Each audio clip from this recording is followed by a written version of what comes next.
Hey guys, it is your boy Sadistic here with some more AI Dungeon. So we had a lot of fun last time playing AI Dungeon, so I figured, why the heck not? Let's do it again. See what other kind of misadventures we can get up to this time. So again, for those of you who didn't tune in last time, then unfortunately you missed the fantastic story of the transcendental candy cane vampire elf crime boss Pringle. But don't worry, you don't need to know anything about them because today we're going to start a new adventure.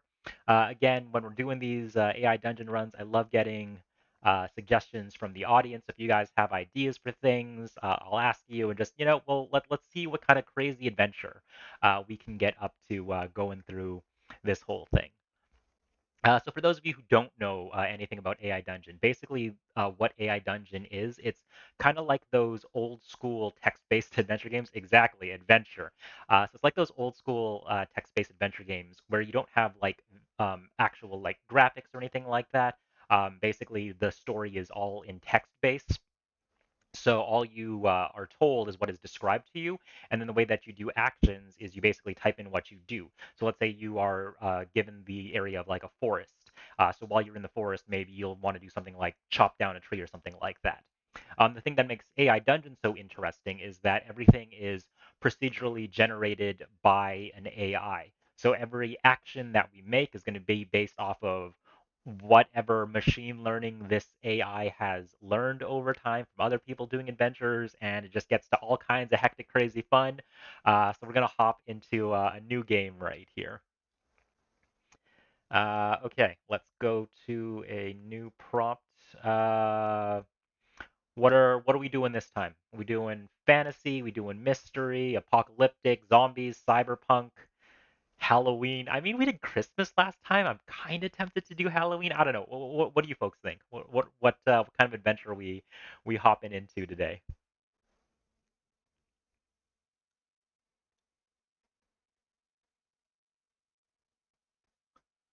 Halloween? Okay, Halloween. All right, we're hopping into Halloween.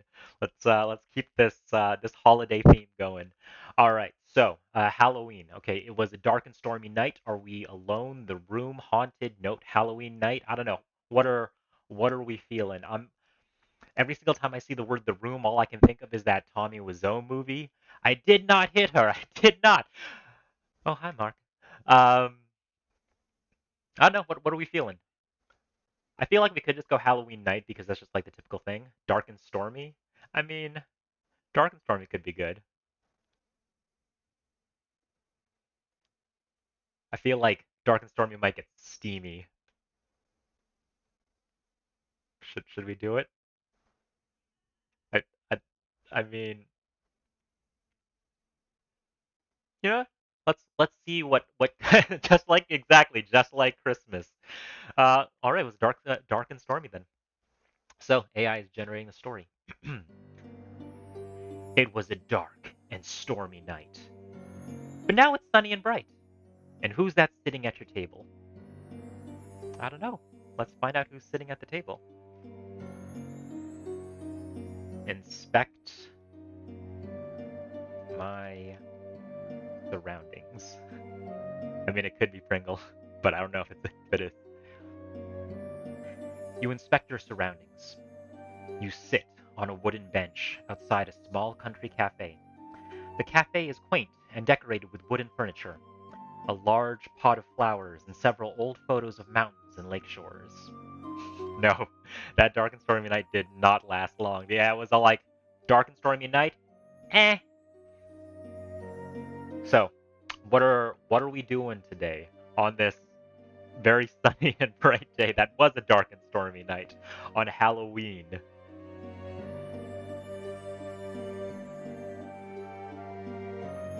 Actually, let's see what else the AI gives us. I need a bit more context for what's going on. It reminds you of something out of a fairy tale. Across from you sits a woman about your age, though far more beat up and worn looking, with her head in her hands. Oh, okay. Here we go. This is where stuff gets interesting. Here we got a woman sitting across from us. She's all beat up.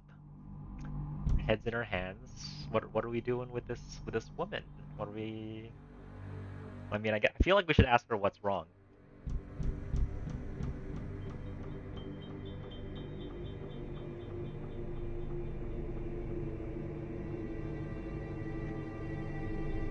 The woman looks up and stares blankly ahead, as if in a trance. I feel like that means there is something potentially behind me, but also she just might be out of it. Wave my hand in front of her face. The woman slowly looks at you, and you see tears streaming down her face. She begins to sob uncontrollably. Oh, I mean, what are we doing? She's sad. She's sad, folks. How do we help? How do we cheer this woman up? Ask if it's because okay. Are you sad because of your haircut?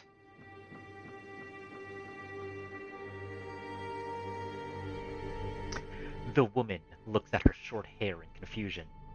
She looks back at you and realizes she is sad. Since giving your answer serious thought, she then bursts into tears once again. I guess that's a yes. I guess it's because of her haircut. Um, Man, that sucks. Having a bad haircut does really suck because, I mean, there's not a whole lot you can do after you have a bad haircut because you basically just gotta wait for it to grow out again. Or I guess you could wear a wig. Um, should we look for a wig for her? Look for a wig, a wig for the sad woman to wear.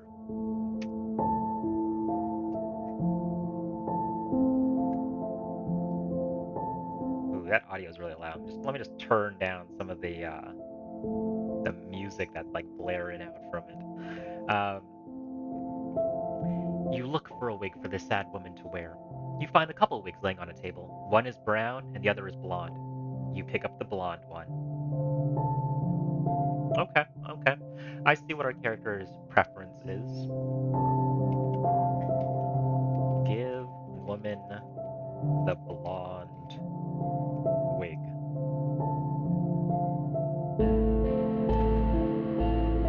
The woman takes the blonde wig and begins to cry. You have reached your limit for today. Apparently, we're not helping, and we're really pissed. I kind of want to see what happens.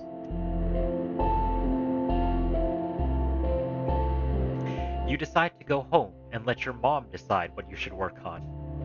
When you get home, you put on your PJs and sit down at the computer. You begin to type the plastic bag monster. I love how we're all like, yeah, no, I'm not dealing with that. I'm gonna go home and talk to my mom and then just the plastic bag monster.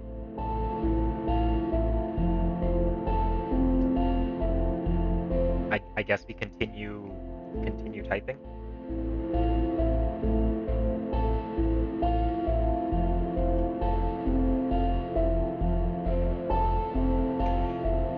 Your fingers fly over the keys as you work on the story. After an hour or two, your hands begin to cramp, and you know the story is finally finished. You hit save and send off to your mom.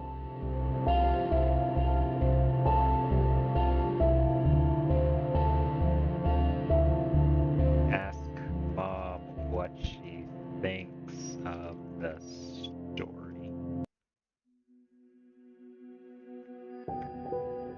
She reads it a few times and tells you she really liked it. But you know what she really wants to know is if you got a good grade, because that's always what she wants to know whenever you finish a story. Oh my goodness, that is such a typical mom thing. My mom was always like that. It's like, oh, that's great, but how's your grades? Telling you, growing up with strict parents, it's rough. Never be the smart kid. You never want to grow up being the smart kid. It just, I don't know, you know. how old I am.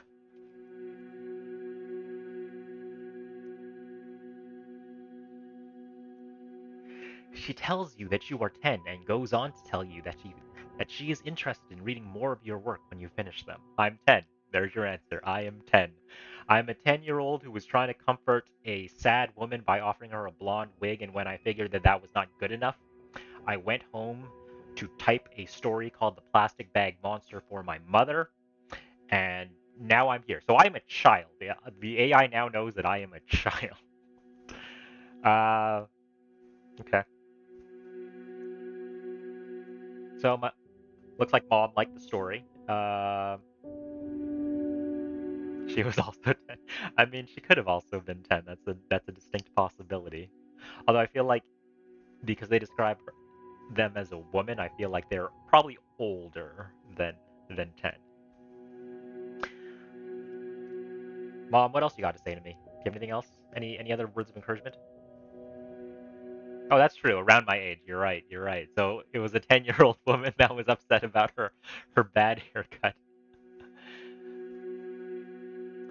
After a couple days, she tells you that she loved it and that she hopes to get it published one day. You spend the rest of the night writing stories and the next few days after that. Okay, so we're a 10-year-old prodigy writing stories. Man, I wish I had that level of creativity at 10 years old, just be able to rattle off stories and novels. Um, what are we doing? Let's create some drama in this story. We need to do something. You spend the rest of the night writing stories the next few days after that. Begin writing my magnum opus.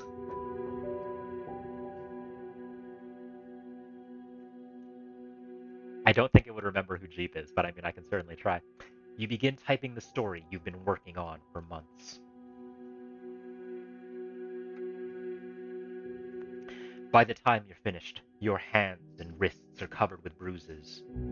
You show your mom the story when you're finished. She's excited to read it, but worried about the characters.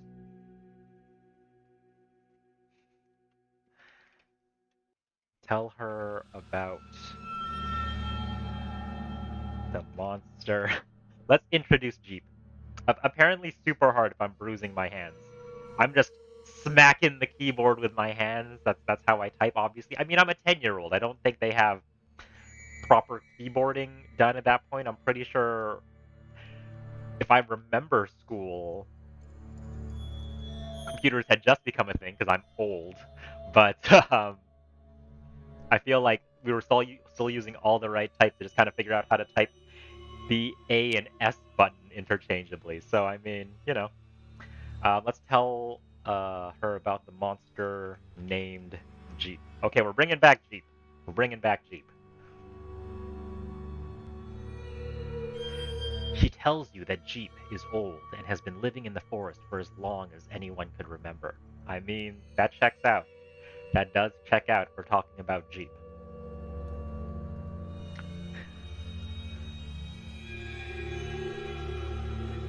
The real question, though, does Jeep still hang out with Pringle?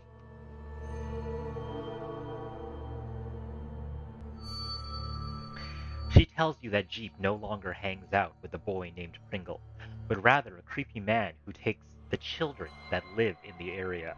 Oh, oh man, this got got some twists in here. Yeah, we should go find Jeep. Okay. Should we go find him alone, or should we find other people to help us find Jeep? Because I feel like it would be suicidal if we just went straight up as a 10-year-old. I don't think we could beat him. We're a 10-year-old. I mean, we're a 10-year-old writing prodigy, but I feel like we probably would not be able to beat Jeep in a fight. I mean, that guy ate elves. It's posse time? Okay.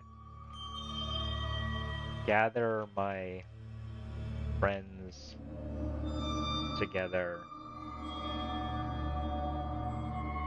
for an adventure.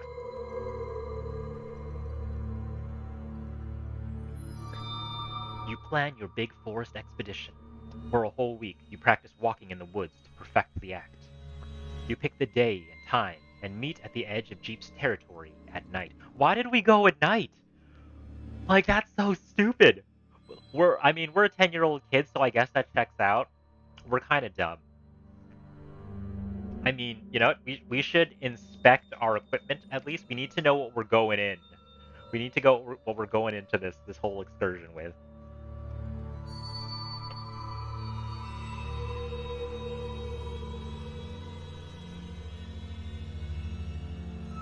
You inspect your equipment to make sure you have everything. You make sure you have a flashlight, lighter, bottle of water, and compass. You also have a change of clothes, just in case you get lost. I don't know. Maybe I have. I mean, I spend all day writing at a computer. I probably have like 0 stamina. I probably need to get the exercise or, get used to the bugs or the heat. I feel like I'm a very pasty child. Bring a 10-year-old with a gun. Yeah, no food, that's true. Ask if anyone brought food. Ask if anyone brought food or weapons. Brought food and weapons. Because we should be armed if we're going to Jeep's territory. Everyone says no, and you remember you forgot some essential supplies. You remember a backpack in the trunk of your car. You decide to retrieve it before continuing with the expedition. Okay, maybe we're smart and we did bring weapons. Let's just see what we're working with. Inspect the backpack.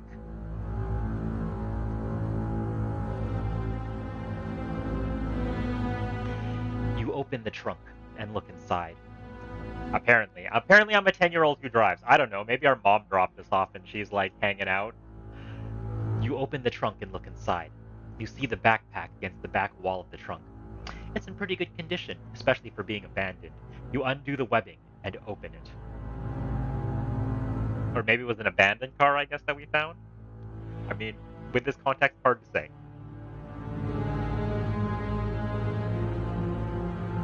Look inside bag. You don't find any weapons or food, but it does have a tarp and a broom in it. The next step is to decide on a plan. Okay, so we have no weapons or food. We have a tarp and a broomstick. I feel like we should sharpen the broomstick into a spear. Agreed?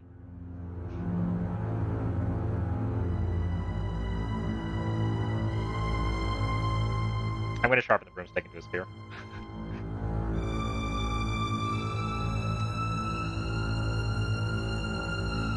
You're right. I need to find a sharp rock. Find a sharp rock.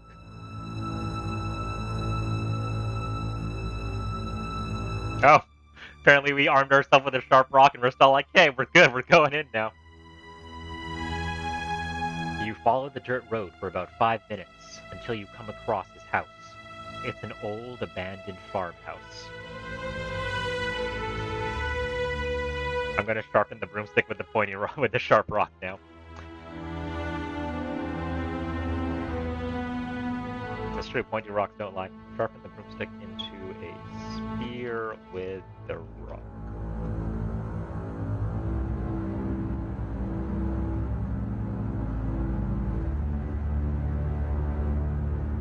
You sharpen the broomstick and put it into the ground so it's standing at an angle. You grab the broom and hold the stick in both hands, steadying it against your knees.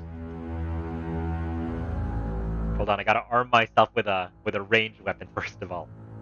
Why am I approaching? You walk up to the door and knock. No one comes, so you open it and walk in. You move the furniture out of your way until you have a clear view of the living room. I am a dumb 10-year-old kid. I am a dumb 10-year-old kid. I walked into this abandoned farmhouse where this monster lived that hangs out with an old dude that kidnaps children. I didn't bring weapons or food. Hold on, I have friends. Ask my friends to scout the area. If anybody's being taken out, it ain't gonna be. I ain't going out first. I ain't going out first.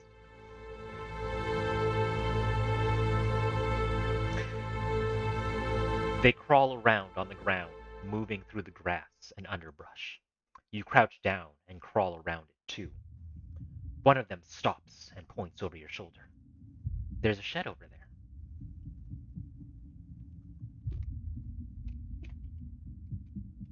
Peek into the shed.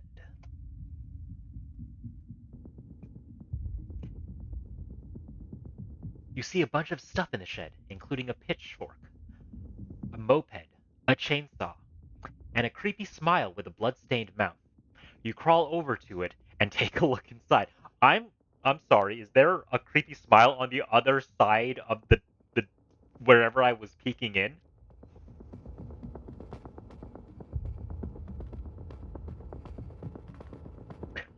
I'm gonna get my friends. But there's something inside with a blood-stained mouth. Get my friends to grab the pitchfork and chainsaw. That seems dumb. I'm not gonna stick my head in.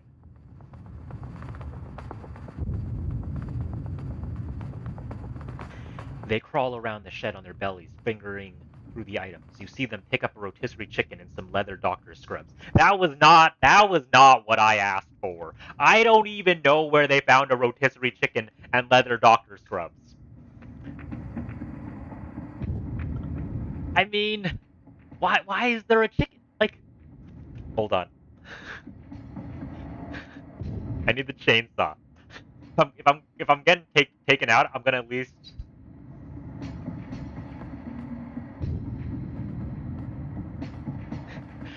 You lift up the heavy chainsaw and bring it over your head. You swing it around in a circle, feeling how light and powerful it is. The others grab for different items. It's true, but we're not hungry yet. We literally just got here. I don't think we're hungry yet. And now I have a chainsaw. And I'm swinging it around like it's nothing. I am the strongest friggin' 10-year-old in the world.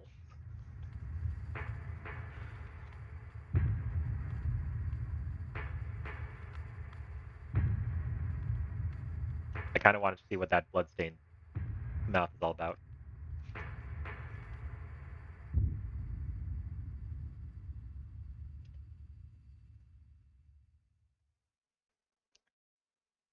The chainsaw is held out in front of you, the teeth of it dripping with fresh blood.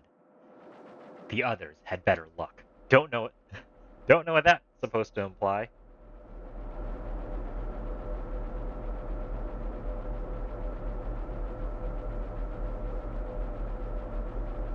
I'm gonna check if the moped has gas, because if it doesn't have gas, then we're SOL.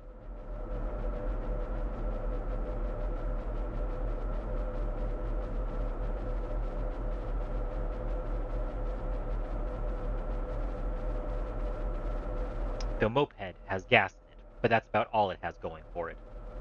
The pitchfork has a handle made of shiny black plastic, and the chainsaw is still the best deal.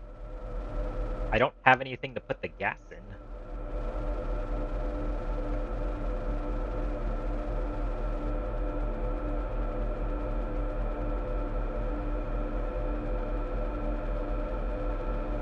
Are you suggesting that we put a rag down the fuel tank and light it?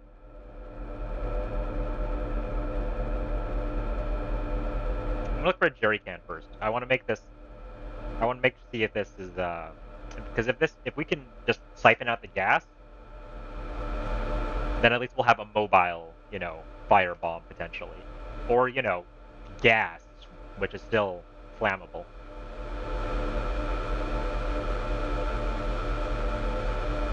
Yep. Look for a jerry can. You can't find a canister. The others have found some gas. It's hard to see with the dirt and grass in the way. You have to move the dirt and then look at the can.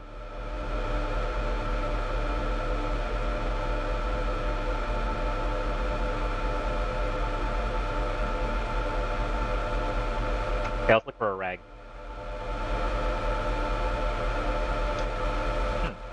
You see a can of spray paint. You take the gas canister and spray paint the words bomb around the outside. There's a 24-hour laundromat across the street. Interesting. 24-hour laundromat across from the old abandoned farmhouse. I mean, you just find them everywhere, in the world. It's convenient, you know? Yeah, in the forest. Do some laundry. I mean, I brought clean clothes. I don't need to do laundry because I brought clean clothes. So I don't need more clothing. I'm good.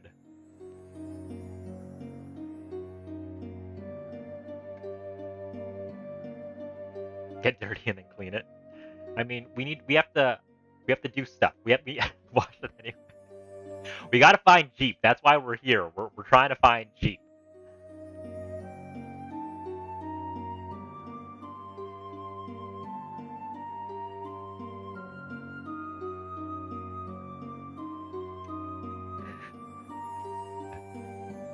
We'll go raid the coin storage for coins later. Oh, that's true. That's true. Uh, go into the laundromat. Let's see what's in the laundromat.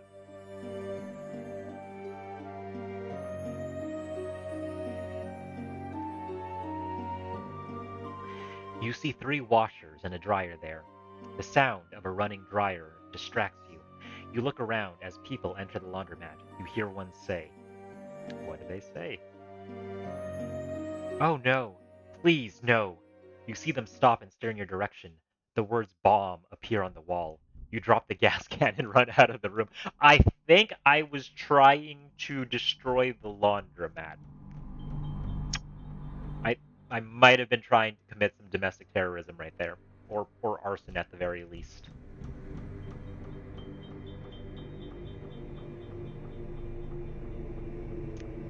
I mean, are we a psychotic little 10-year-old? Are we friggin' Damien from The Omen? Is that is that who we are? Are we the bad guys?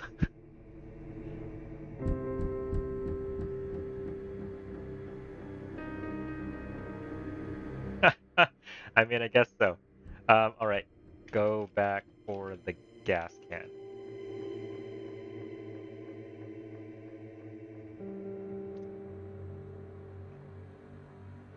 You drive your heel against the bottom of the gas can and it flips up into the air. In slow motion, the gas can rolls across the floor and through the doorway. I mean, unnecessary. We could have just picked it up, but that was pretty badass. And I guess we recovered the gas can. It's now inside the building.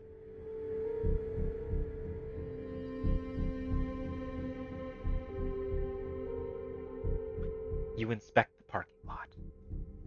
You see the gas can rolling along the ground toward the mouth of the alley. It spills out over the cobblestones in front of the laundromat.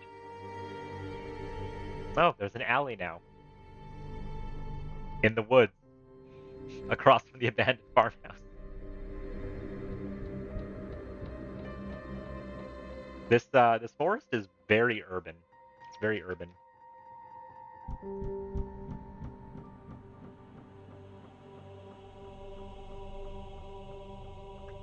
You peek in the alley. It's dark and scary in the alley. You see a bunch of dumpsters and trash bins. Your stomach growls, reminding you that you haven't eaten in a long time.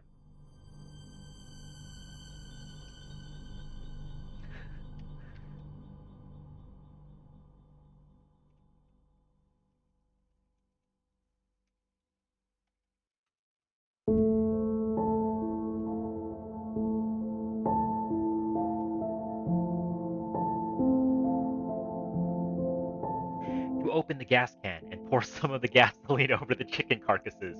You don't have a lighter, so you use a magnifying glass to heat up the can. Pretty sure we had a lighter. Pretty sure that was like one of the things we actually did bring.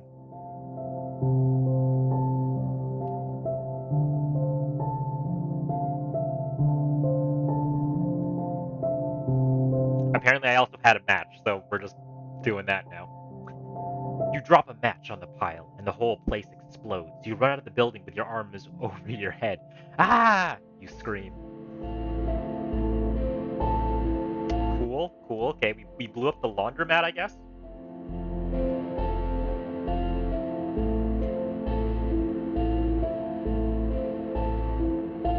I'm gonna eat the chicken. Let me eat the chicken. There, we got our lighter back. You use the lighter to light the pile and inhale deeply. The fire scorches away your face. All the hair on your body rises to the roof of your mouth and falls back down again. Um, um, you don't have a face anymore.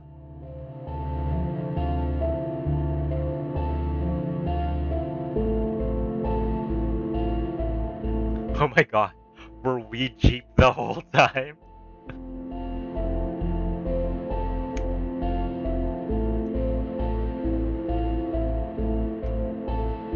Inspect my wounds. Hold on, I need to get a sense of my how I'm doing. You see a charred toe peed down inside one of your shoes. Missing a toe. Your hair stands on end. Every part of your body feels like it's on fire, and you try to move a muscle. I mean, maybe it was. Try to find a reflection of myself.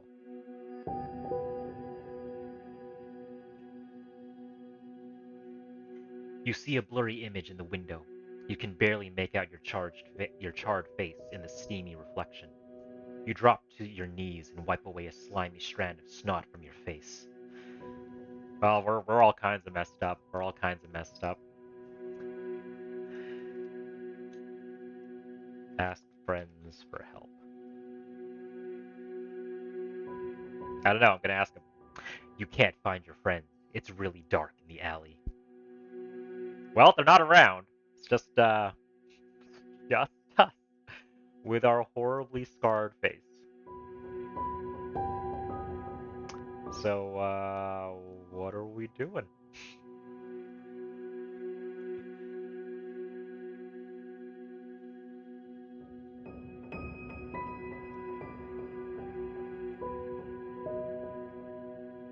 Search for friends.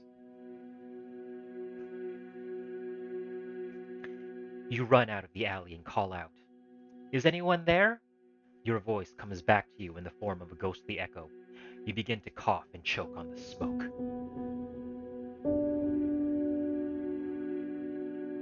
Yeah, call my mom. I mean, do I have a phone? Check to see if I have a cell phone. You don't have a cell phone. The flames threaten to engulf you. Your lungs feel as if they're about to burst. You see a figure standing on the far side of the burning building.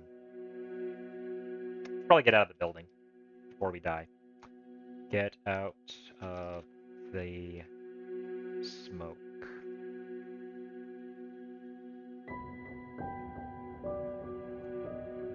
You run over and raise the window. You out there, you ask, cupping your hands around your mouth.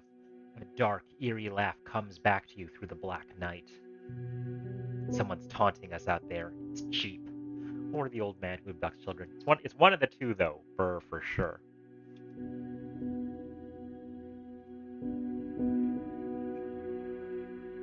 You need a hand? The figure asks. Do you? I can use another, you say. I got just what you need. We're not by the car. I don't even know if this is a Jeep. This is just some random shadowy figure that showed up in the burning building.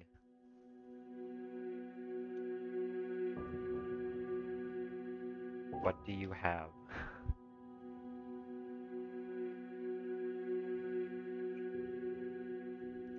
You can't see the figure, but you feel a push in your back. You stumble forward and fall into the black abyss below. Your scream disappears into the night as you fall into the unknown. No, he pushed us into the void. I don't know where we're going. We're gonna find out where we're going.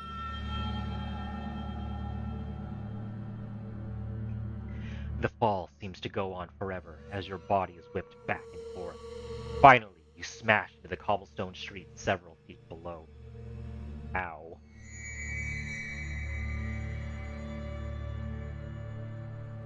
Your bones snap like twigs as you bounce off the cobblestone. You let out one last sigh and are done breathing. Your ghost stares up at the burning building from the abyss below. I'm a ghost now!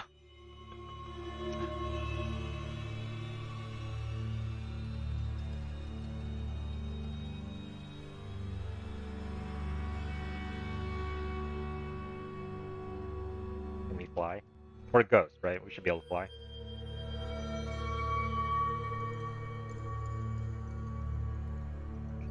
You glide through the air as a ghost. You explore the alley and the street around the burning building. The black smudge in the distance comes into view, and you recognize it as the burning building. Fly back to the figure who pushed me and haunt them. You see them in the alley, fumbling through their pockets. Why would you do such a thing? You say. I had no idea it would blow up like that.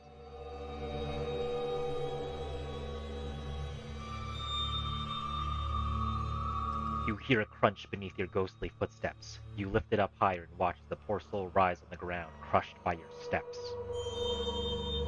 Did I crush him beneath? I guess I'm a poltergeist because I can interact with things. Did I just crush this dude with my foot? I don't know. I don't know. But let's go looking for my friends.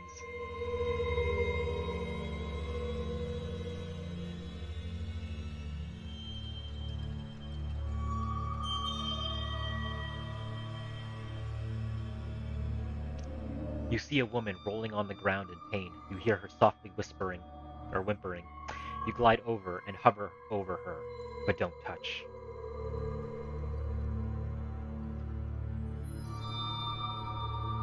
Try to use my ghostly powers to help her. Let's see what happens. Do I have ghost powers? You stretch out your taloned hand over the woman. She looks up at you with wide, terrified eyes, but they soon lose all emotion. You feel sadness emanating from her, mixed with an overwhelming feeling of fear. I don't know if we're helping. It doesn't seem like we're helping. No, I don't think this is the same sad woman.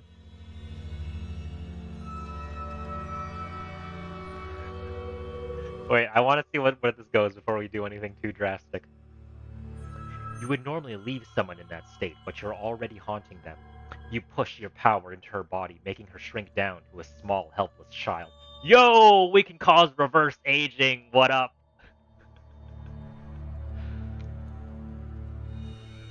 A ghost child that can make adults turn into children. That's pretty OP. That is pretty OP.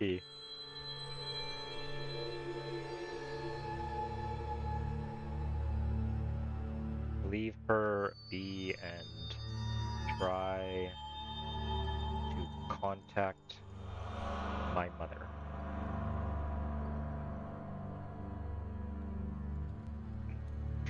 You sit by the windowsill, staring out into the darkness. Your mother sits next to you. Her red hair falls past her shoulders in thick waves. You feel a mixture of love and anxiety for her. Mom,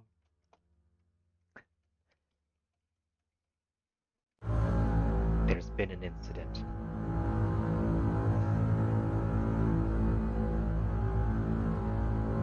What happened? You hear your mother say. I need to tell you something, and you're not going to like it.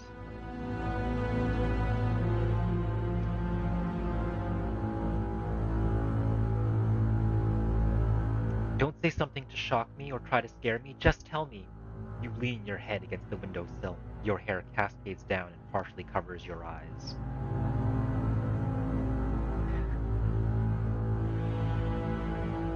Boo. You hear the fluttering of a noise. You turn around and find your mother standing there, wide-eyed and shaking. You quickly stand up and back away. Your mother approaches you slowly, with hands outstretched.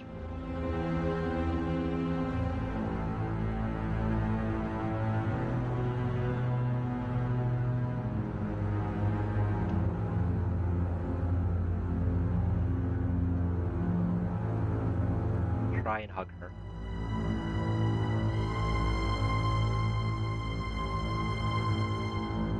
You jump up and wrap your arms around her. You feel a mixture of fear, anxiety, and love. Tears well up in your eyes. Well, I can still interact with my mom apparently, even though I'm dead. And a ghost. With reverse aging powers.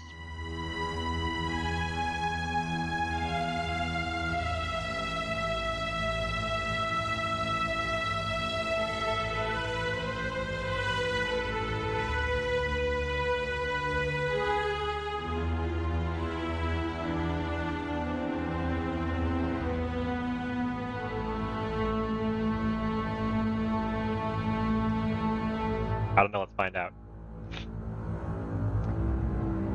Can you see dead people, Mom? No, sweetheart, just your imagination. Your mother picks you up and wraps her arms around you. Yep, just my imagination.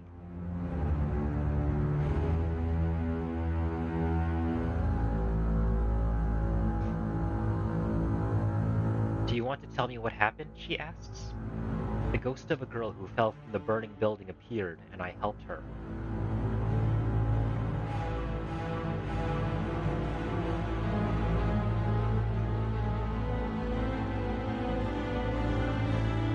I don't know, guys. How's the AI doing?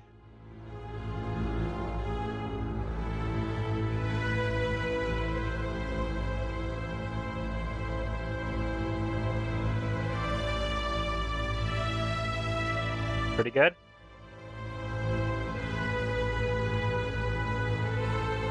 Not as great as last time, but pretty good?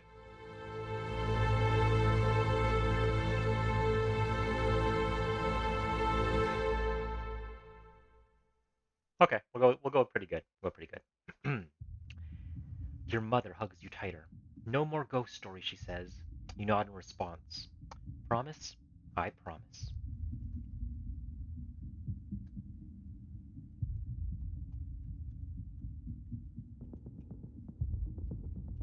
Have you seen Jeep?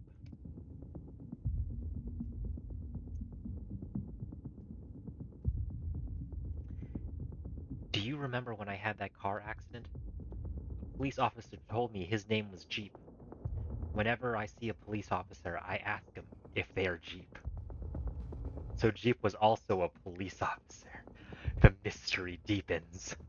What else will we find out about this mysterious Jeep? What secrets are to be discovered?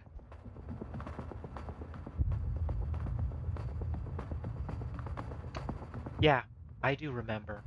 I think I had an uncle named Jeep, but now every police officer I see is called Officer.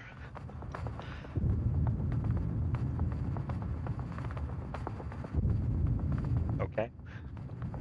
This is quite the story, the way that this is weaving. Um, what are we doing, folks? What are we doing?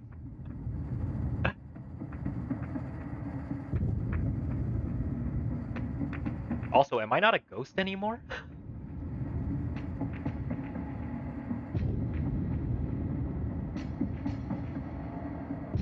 Was it just a vision?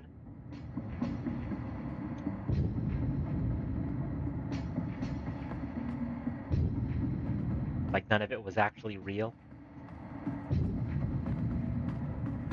You sit in the grass with your legs dangling over the side of the building. It's been a while since you noticed it, but your feet are cut and bleeding.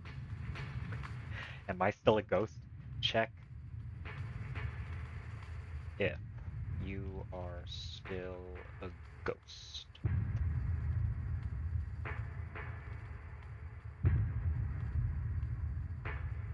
You look down and you nearly jump back at what you see. It seems you are still a ghost.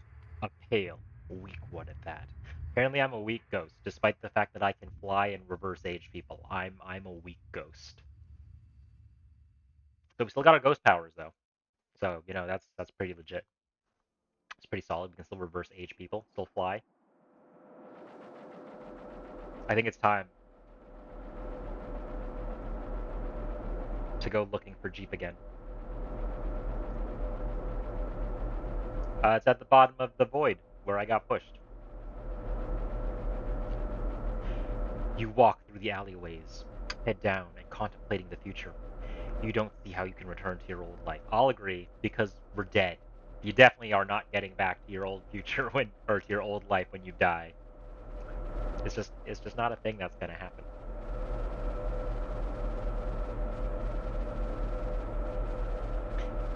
You look down at your bloody feet. You shiver and feel a breeze blow past you. Hello? You call out.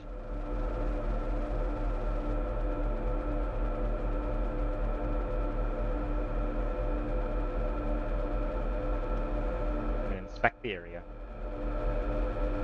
You are in an alley, a dark, narrow passage, barely illuminated by the moon. At the other end is a patrol car, its light flashing. I think we might have found Jeep, the police officer.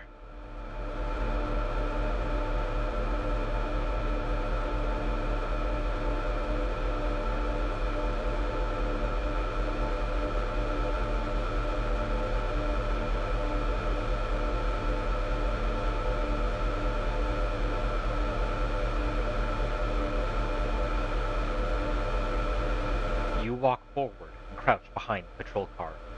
You gently rap your knuckles against the metal. After a moment, you hear a quiet growl.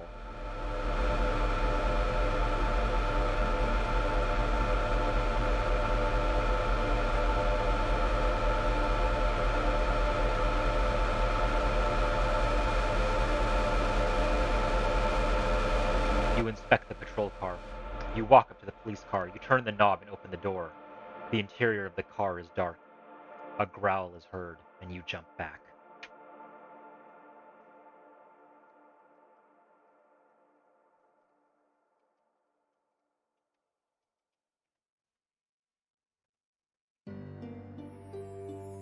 You pull your bat out and prepare to attack. You hear a whimper, and you turn around to see a figure crouched behind the car. Who's there? You whimpers. Why am I whimpering? I'm the one with a ghost bat. The figure growls, and you prepare to swing your bat. Help! Help! I'm being held against my will! A girl's voice cries out. Oh no! Do we help them?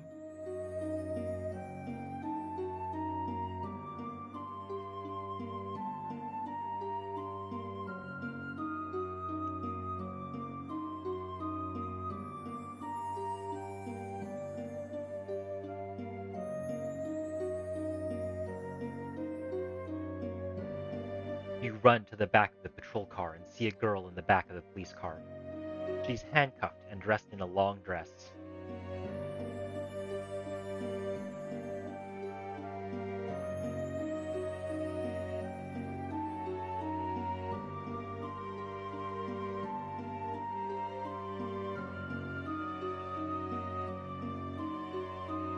I'm gonna ask her who she is.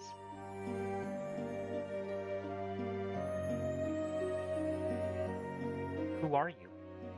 I'm Jane, she says. Where are you? At the police department. Why? Well, I just saved you from, a wolf? You reply somewhat nervously.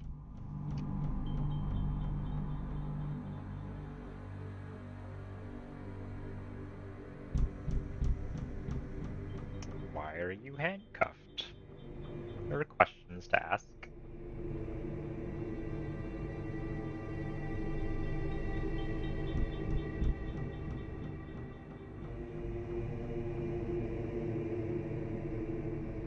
I stole some money from a store. I tried to run, but the police nabbed me. I want to go home, she says forlornly. So she's a criminal. A dirty criminal. No, that's fine. Petty theft is such a minor thing.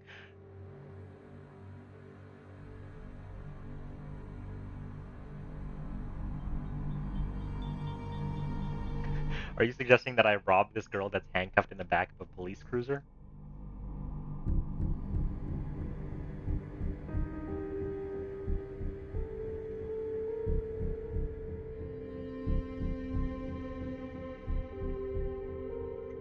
Where is the money now? It's back in the store. I don't know where it went.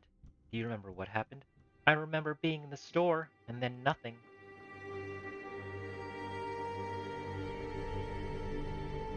It was all pretty sketchy. Try and free her from the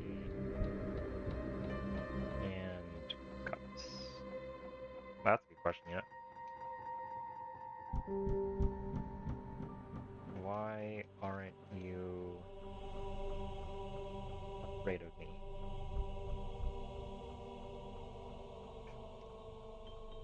You're so cute. Please don't hurt me, the girl says flirtatiously.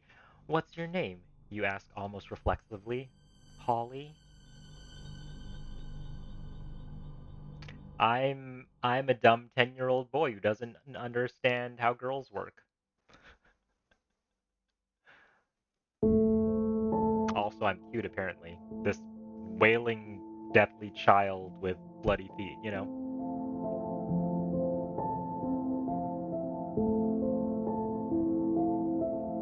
What's our name? My name is. What's my name, folks? I need a good name. Billy?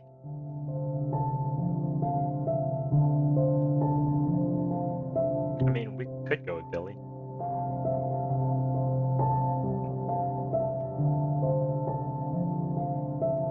Jason. Frenato? Freddy?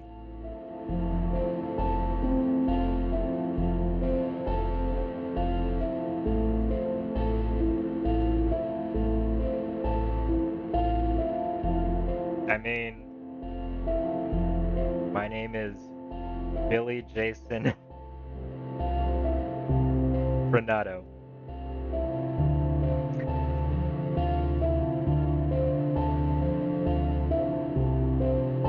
But you can call me Freddy.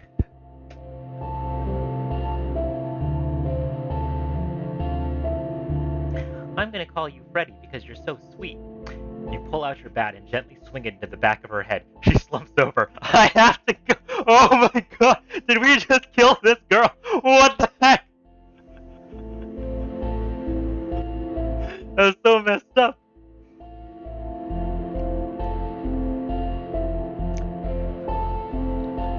So, hi, what's your name? Holly. My name's Billy Jason Frenato, but you can call me Freddy. I'm gonna call you Freddy because you're so sweet.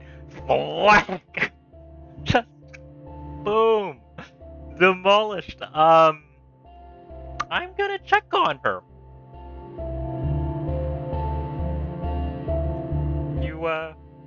You, you okay there, Holly?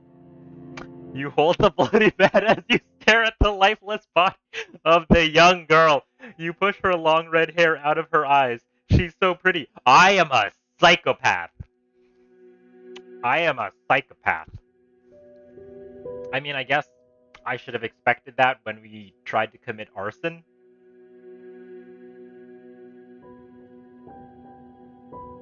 My god, that was dark.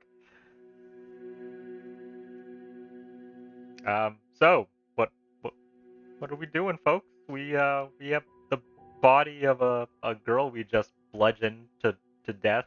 Um,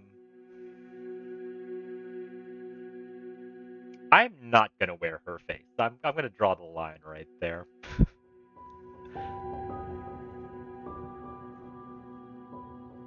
I don't think the Dark Lords would want a dead body. I feel like she would have to be alive for there to be some leverage on that to be effective. You know, I just feel like it would not be a good way to go about it.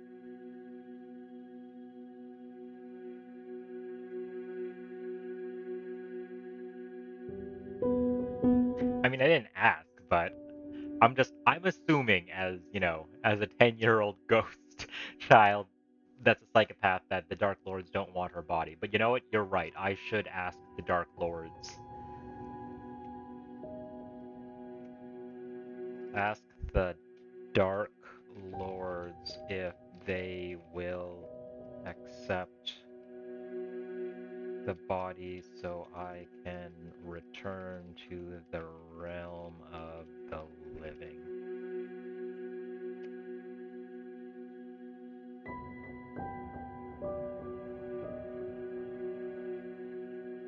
Do you accept this soul, you ask?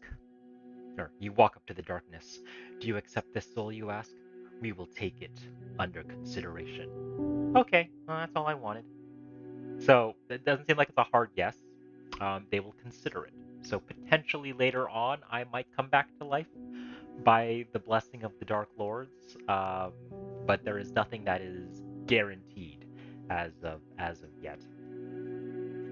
Yeah. Search for another tribute. You guys are dark. Just often children.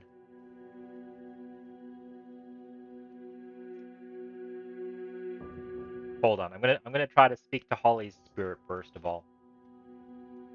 Try and speak to Holly's spirit.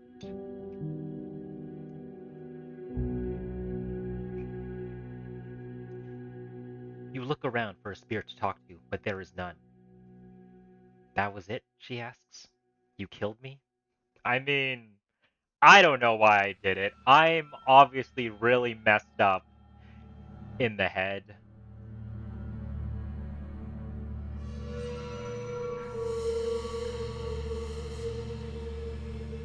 I'm sorry. That wasn't me. I wasn't in control at the time.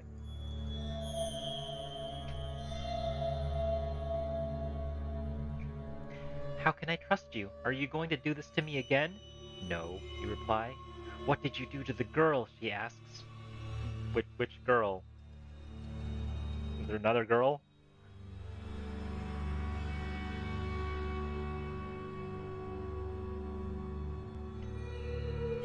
The one you were watching when I approached you.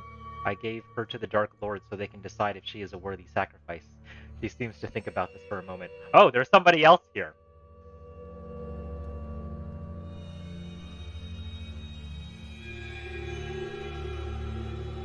Unless she doesn't realize that she's a ghost. Help Holly realize that she is a ghost now.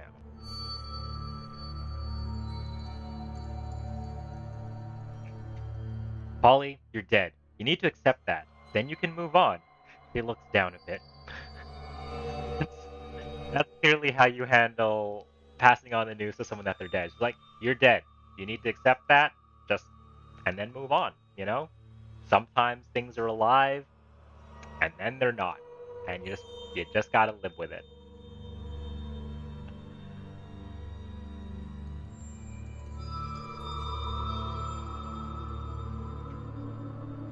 Do you know what a ghost is? Sure. Then you know that I can't stay here. He looks up at you. Who are you? She asks. What did we say our name was? Billy Freddie J. Like I said before, my name is Billy Jason Ferranato, but you can call me Freddy.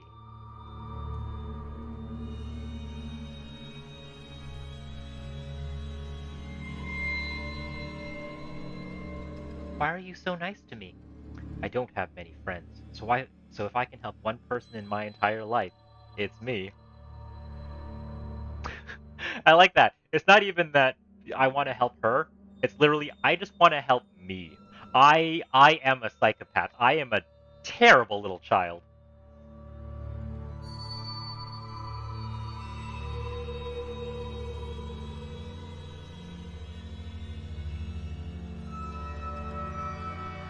She smiles a bit. What's your number? She asks cheekily. What's our number? What number do we give to this ghost girl?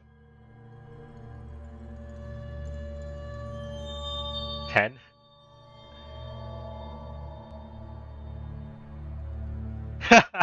Apparently you guys all are agreeing. Okay, we'll go with that. 222 2222.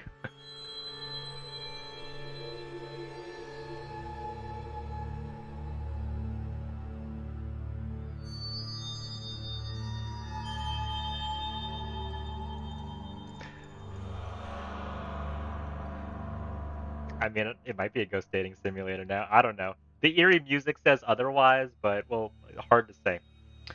She laughs a bit. Okay, I have to go now. She leans forward and gives you a quick hug.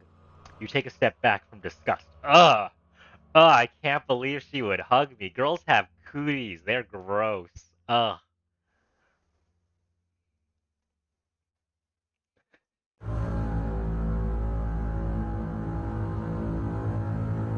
Cooties.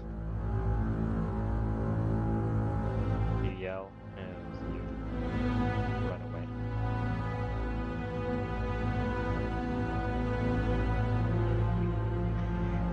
She laughs a bit and runs off to the left. You can never get away from ghosts, she says. You stand in silence for a moment, trying to get your breathing back to normal. Oh no, she's right. She has ghost powers now, too. There's no escape.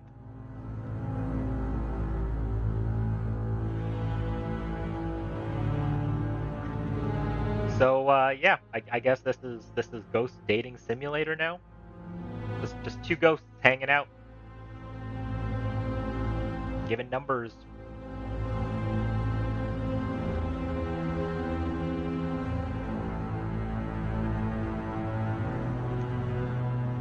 Well, she was nice, you say out loud, breaking the silence. You take a deep breath and hear a small chuckle to your right. You turn quickly and see nothing but darkness. I wonder if that's Jeep. Jeep, is that you? Show yourself.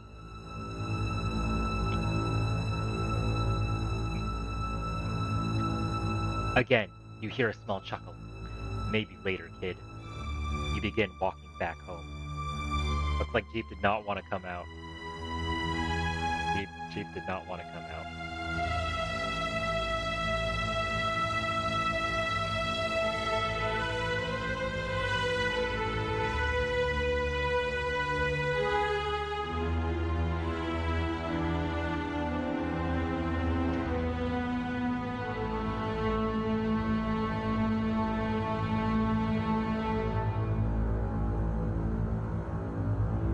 We're gonna get turned back around and go looking for Jeep.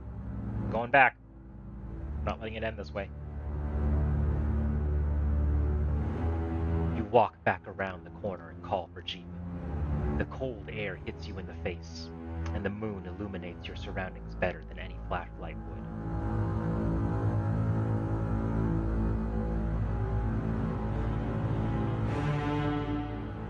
Here, kitty, kitty. You hear a meow further down the road. You walk calmly towards the sound, and you see a yellow eye shield with green details. I found a cat!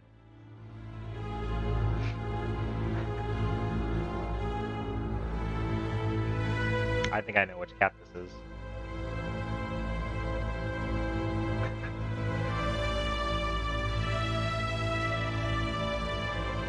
Call towards Mr. Buttons.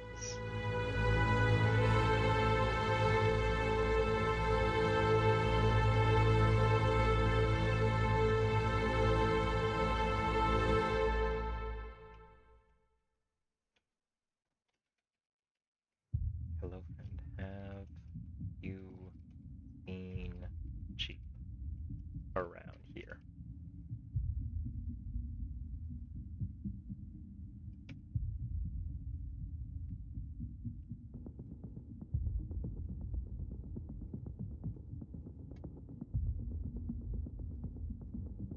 Don't trust the cat.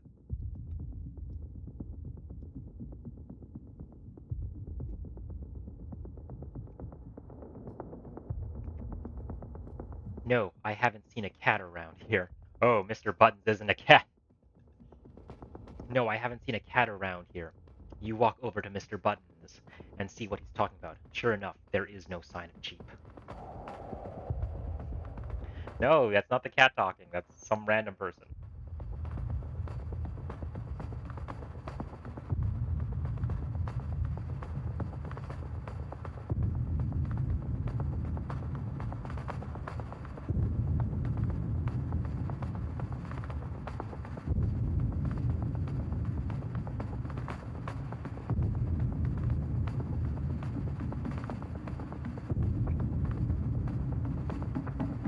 Mr. Buttons is a smallish cat that looks to be in his early teens. He has a very short, stumpy tail that ends in a stubby spike. Okay, he is a cat. I don't know. He just looks around, he's all like, cat? Nope, I've not seen a cat around here.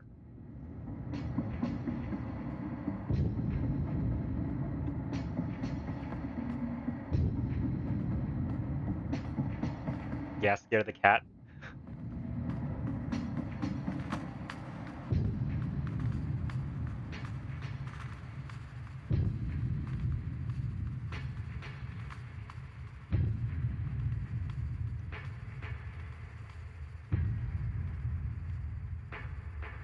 Scare Mr. Buttons.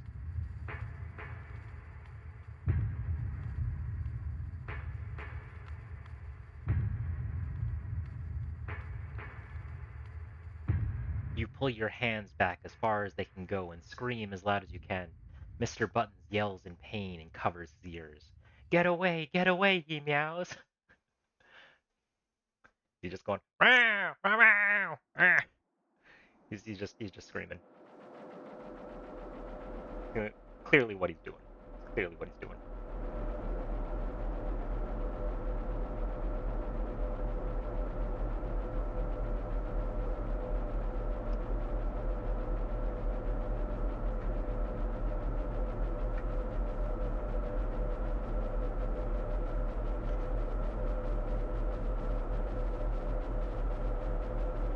Why are you protecting him? You ask.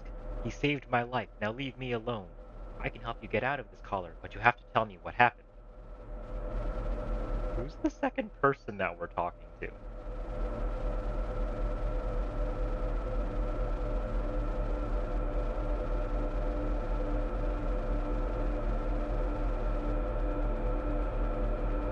Can't you see I'm trying to get away? Look, you can tell that the others made it to the bunker because there's a bloodstain leading over there. Is that where all my friends went? They all went to the bunker.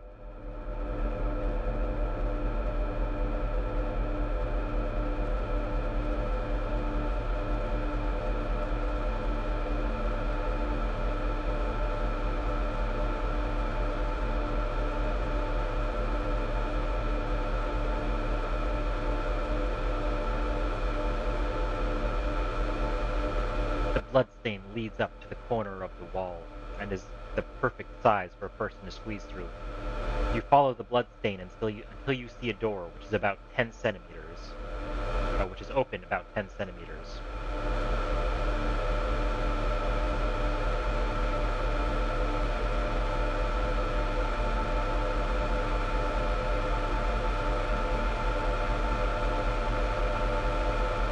The room is about the size of your room back home. A small nightstand stands against the wall, and there's a large bunker-like machine in the center of the room.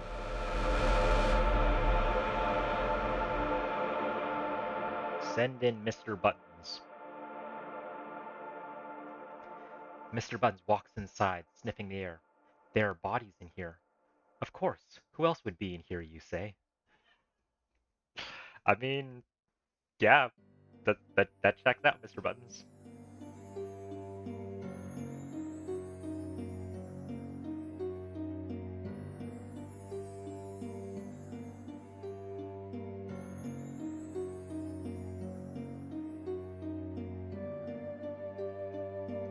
The room is roughly spherical, with the floor, the desk, and the table inside it being the only constant elements. Look for the bodies.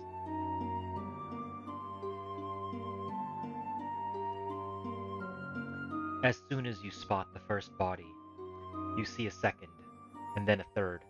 The room is filled with the corpses of your classmates. There's Kyle, his neck snapped. Oh no! There's Kyle! They killed Kyle. Those bastards. Mr. Buttons. Did you do this to everyone?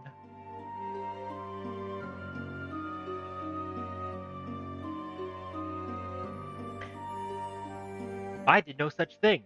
Jeep could have done this. Red. Mr. Buttons is lying. I mean, whoever Red is seems to be calling out Mr. Buttons.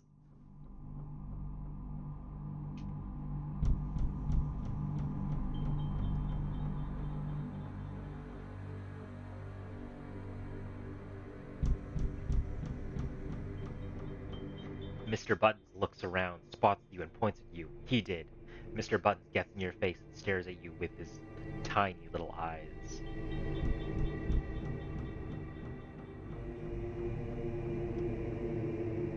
He's just getting up in my business.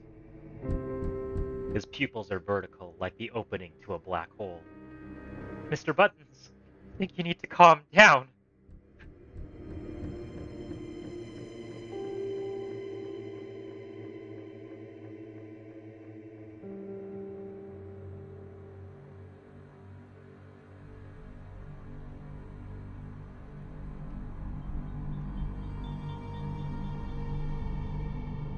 Call for help.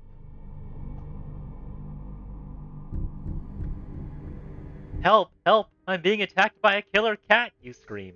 Several eyes pop open within the classroom before going back to sleep. Isn't everybody dead? So a bunch of dead bodies, their eyes just shot open and then just like, nope, back, back to being dead.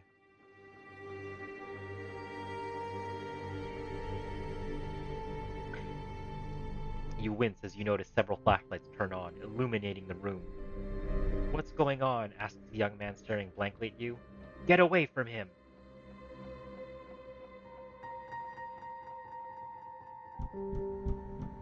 Run towards the young man.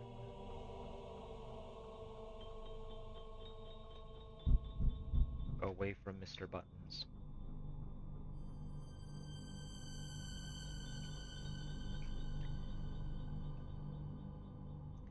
As you run, the flashlight beams follow your every step. He's claiming that I killed all of them. I didn't kill anyone, you say. The man snorts, folding his arms.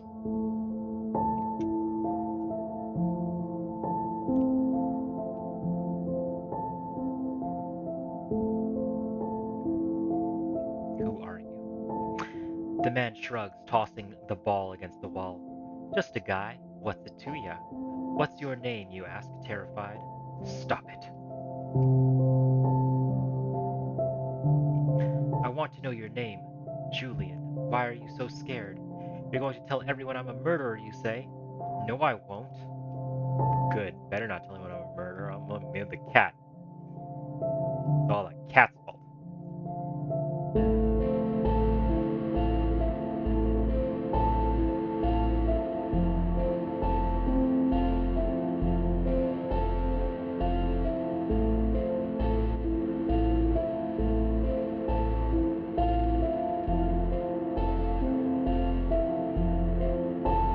No, I need to look for Mr. Buttons.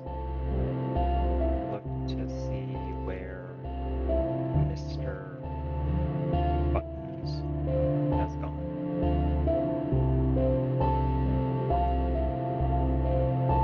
You shine your flashlight ahead of you, illuminating the hallway. It's empty, save for a few feet of dust.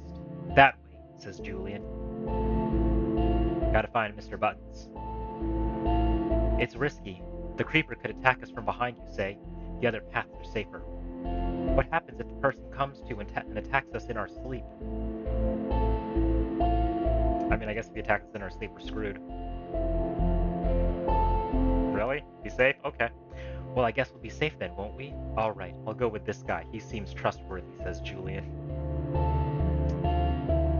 Is he talking about me? The horrible burned ghost boy? Sure, why not? I'll team up with this guy, take down Mr. Buttons.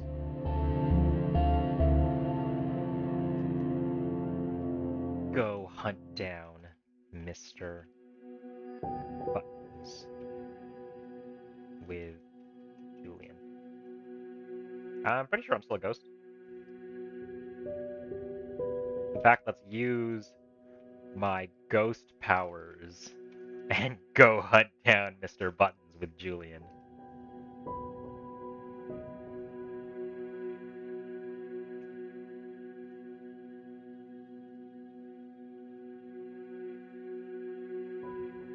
See what happens.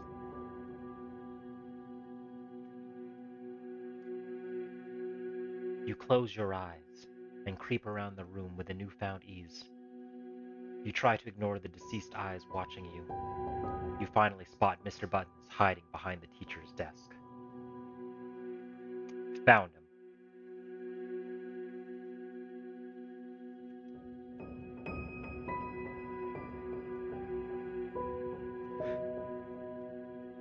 I don't have catnip to throw.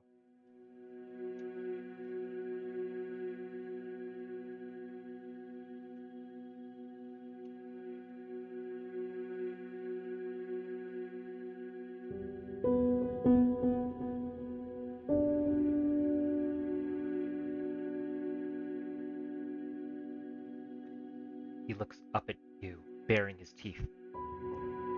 They were disobedient. They mocked me. They hated me. They sacrificed me for their shameful pleasures, and now they will reap what they have sown. Ah, so Mr. Buns was just seeking vengeance against those who wronged him. I mean, I can't fault him for that. He was the victim in this. And I ain't about to go victim blaming. That's not my style.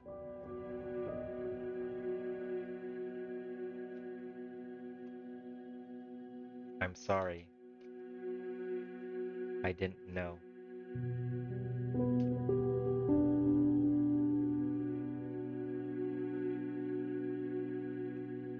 Mr. Buns bursts into laughter as his head begins to disintegrate. What? He's flesh, bones, and gore in seconds. You feel a little safer. I will kill you for that threat one day, child. Count on it.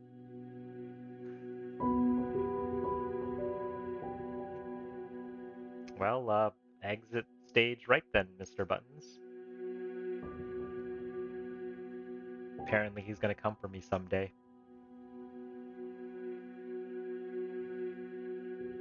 Okay, so I guess it's back to being just myself and Julian. Still gotta find Jeep though.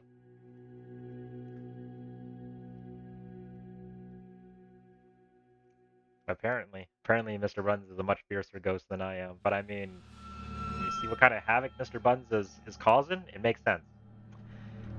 Continue searching for Jeep with Julian.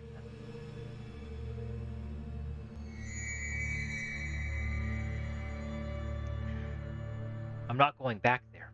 Hey, you're not in any position to be a badass hero just yet, kid. I need someone who can handle themselves with some skill, says Julian.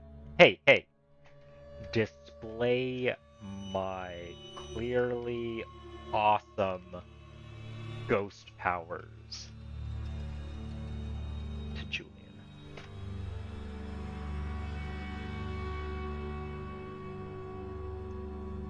As you make your presence known, the flashlight beams point away from you. The students run away from their desks and look at you in fear.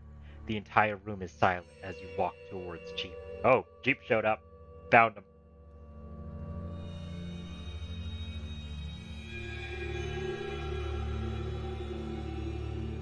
So you finally show yourself.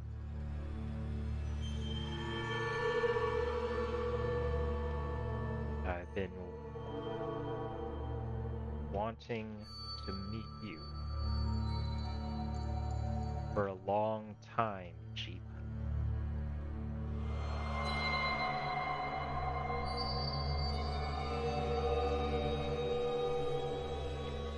The figure slowly steps from behind the desk, staring at you. The voice sounds young, younger than you'd expect. But you know who it is, nonetheless.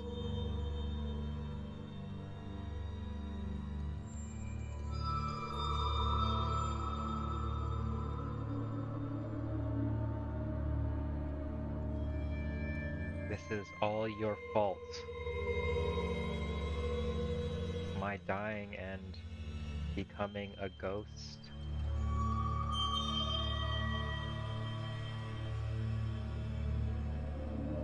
You will suffer for this.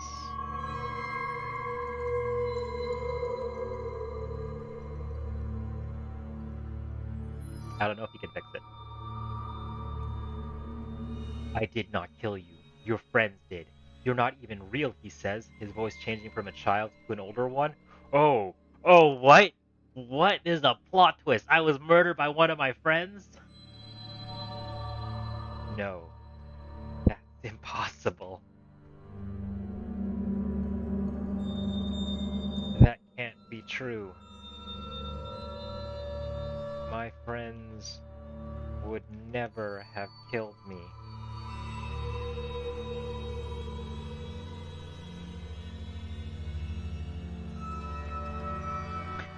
They didn't know.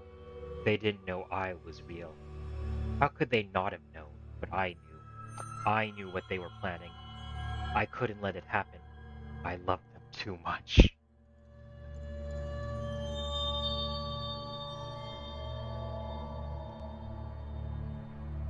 So why did I have to die?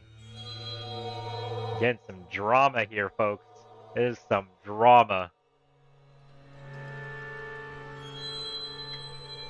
He looked at you, his face showing a mixture of guilt and desperation.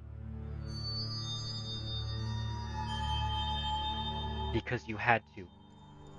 It had to be someone that they cared about. I'm sorry. His voice becomes cold and distant again.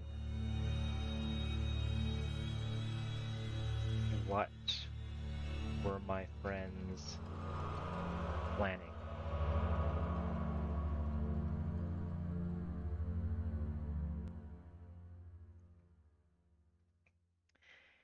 His voice becomes cheerful but sad. Oh, just having a little fun. They wanted to play a joke on you. I didn't think it would go that far. What joke? Yeah, legit. What joke? They straight up murdered me by pushing me off a building. It's just a prank, bro. Oh, don't need to get so upset about it.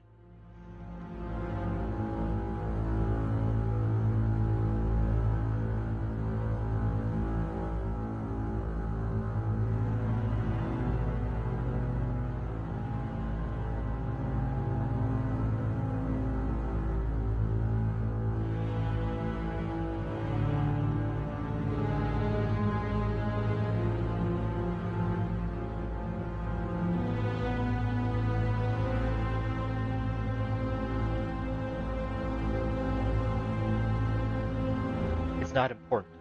Point is, I'm back now, and I'm never leaving. You try to step closer to Jeep, but your feet won't move closer.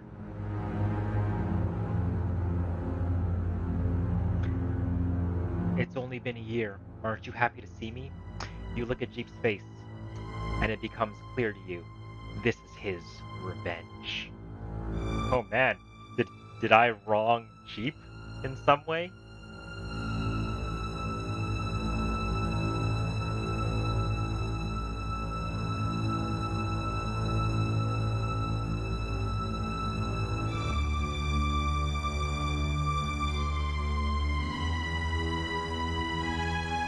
You help me live again?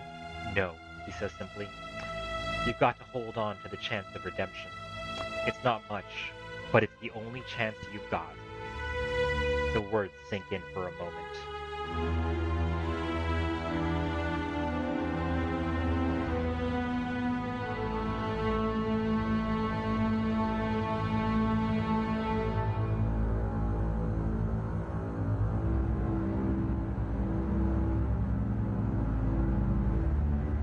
Then I choose vengeance.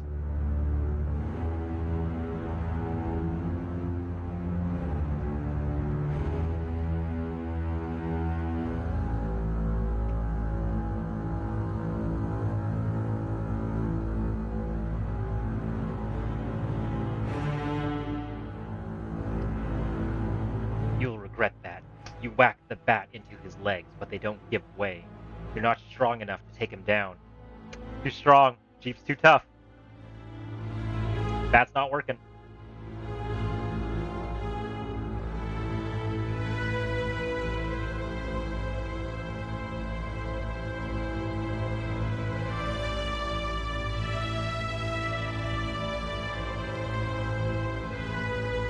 Let's try to reverse age him. You become the ghost of Christmas's past and hover in front of Jeep.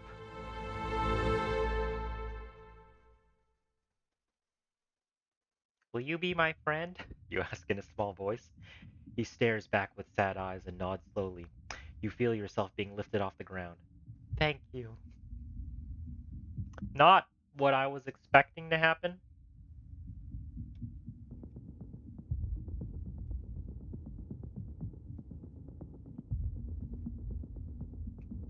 You stand once more and hug Jeep tightly. We have so much fun together, you smile. Let's play hide and seek.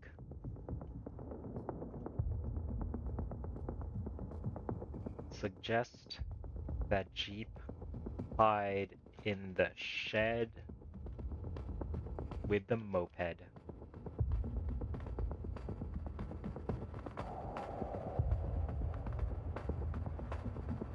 Yes, that's a good idea, he replies. Okay, let's go over there where the rules are again. I thought I was your friend, Jeep says.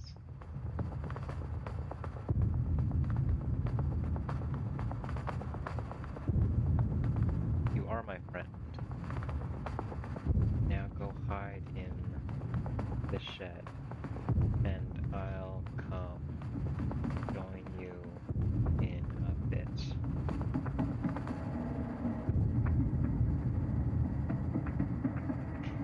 Fine, he replies. You begin to head over to the shed where you feel a chill run down your spine.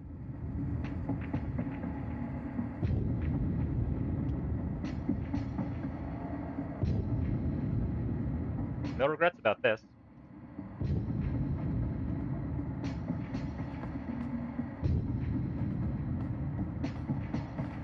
Hold on. Lock doorway, first of all.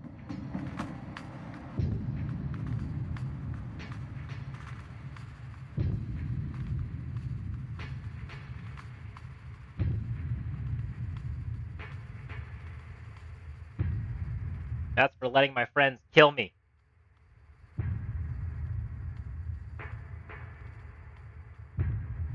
You quickly shove the door shut and block it with a nearby lawn chair. You grab the fire axe from the trailer, run outside, and light the shed on fire. As the shed burns, you notice something in the back. Jeep, you call as you approach.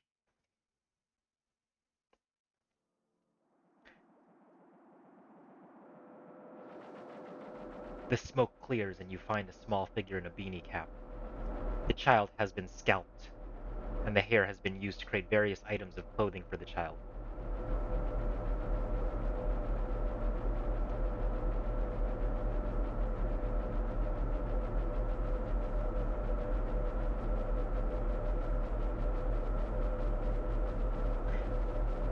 The body of the child is covered in hundreds of scars, including a large and ugly one that goes across its chest. Its eyes are missing, and its ears appear to have been burned off.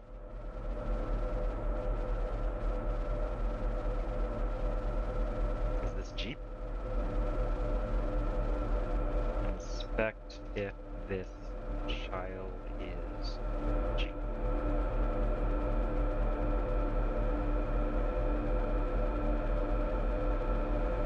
You notice that this child has a large, ugly scar going across its chest, just like the one you saw in Jeep's memory.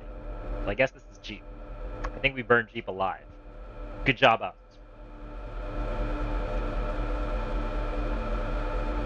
Proclaim victory after killing Jeep.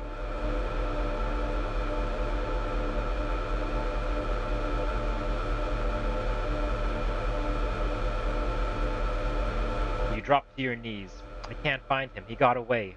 I'm sorry. The child's eyes grow wide as he stares at you from the darkness.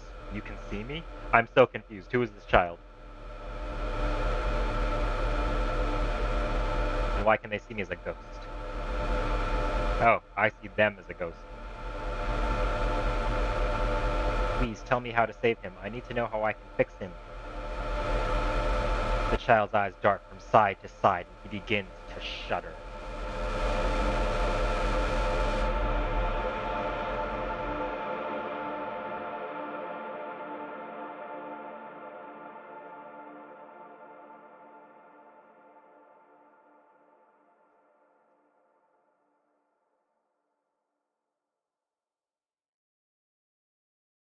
So what are we doing?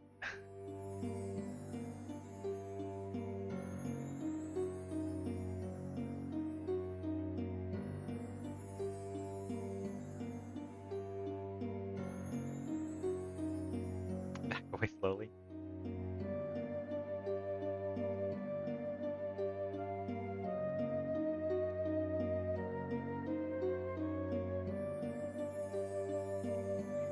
You back slowly away from the doorway. I'm sorry. Please don't hurt me, you plead.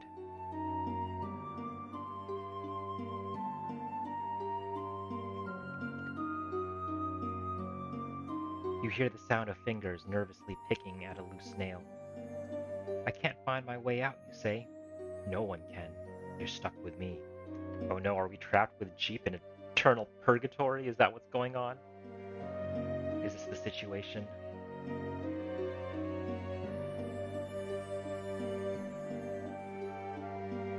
I guess so.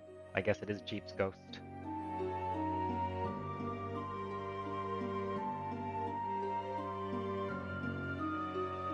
I mean, I guess if we're stuck with Jeep, we might as well go hang out with Holly too. He was pretty chill.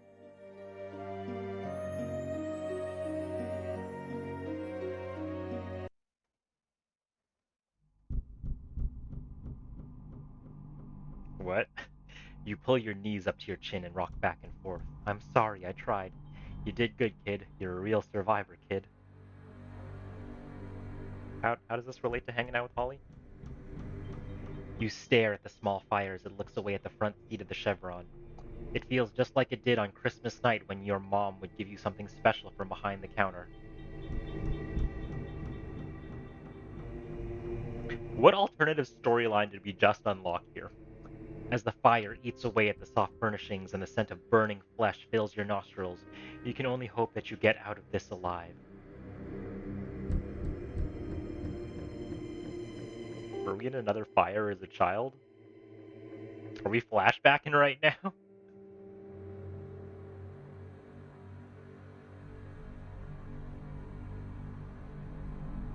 I'm sorry that I'm a ghost. I wanted to help you so much. Just take me with you, and I'll help in any way that I can. Got a boy? Why is Holly so obsessed with boys?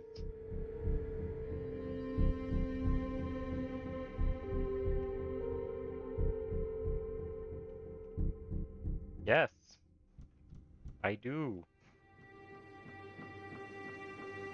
His name is Jeep. You'd get along great.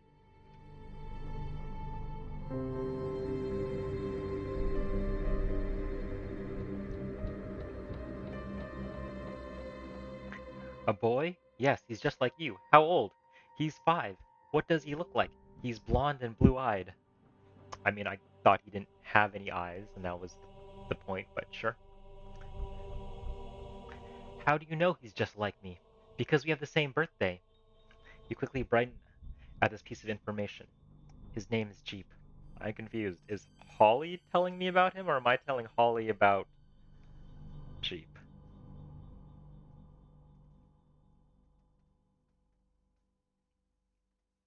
I'm confused.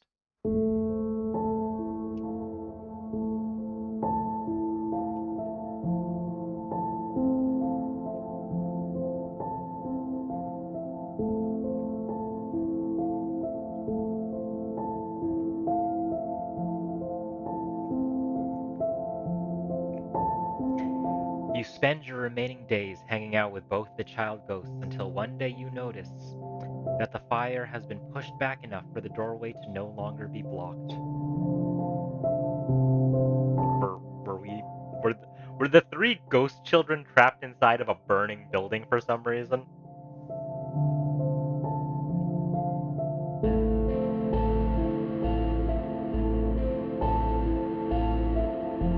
We couldn't just like have like phase through the fire. We had to wait here. Okay, sure.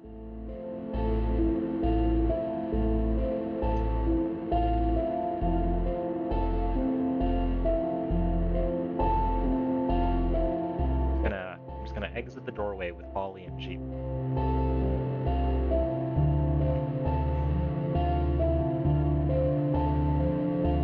You You jump back as a group of spirits enter. You notice both Jeep and Holly watching you, and you feel very self-conscious. Oh, apparently ghosts are coming in. That's cool, I guess. I don't know.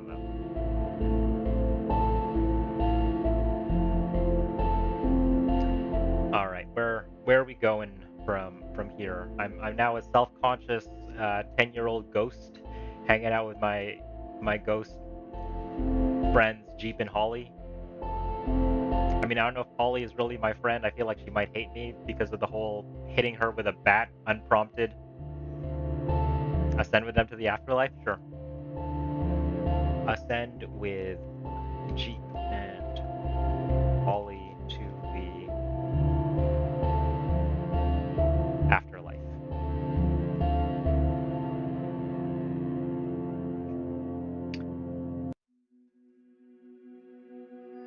You are jostled about for several minutes before you find your way settling down. After another short journey, you enter a large throne room of some sort.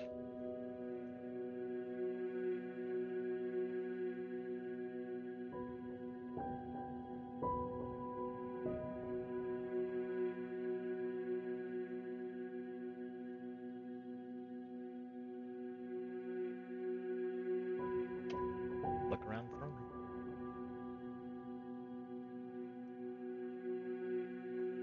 You marvel at the almost endless room. Peering to the left, you see a large ghostly castle which seems to float above a ghost lake.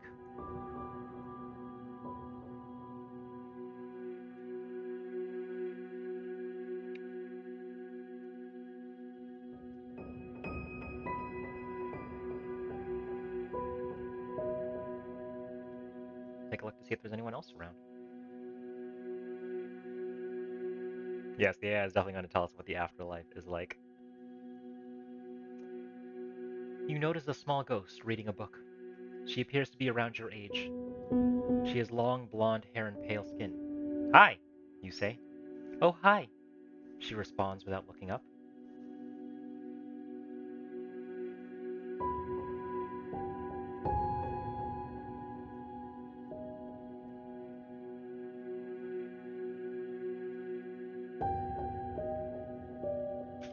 Is this the afterlife, you ask? I don't think so.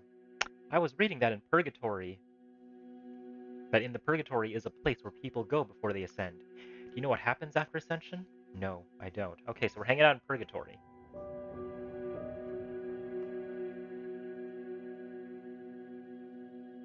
So what do we do in Purgatory?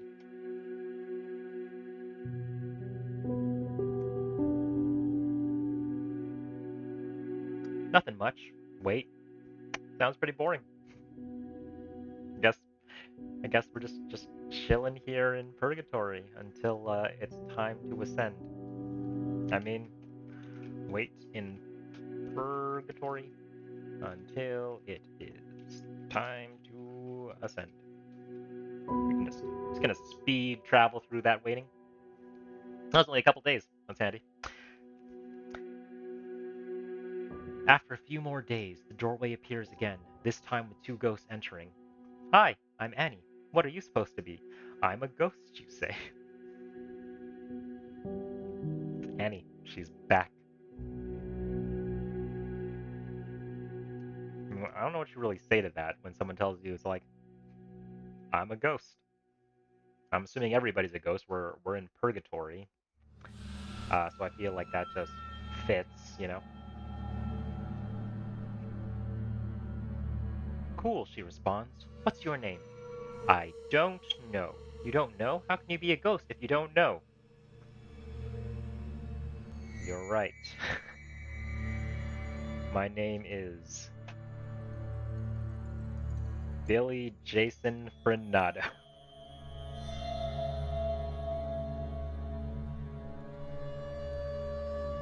But you can call me Freddy.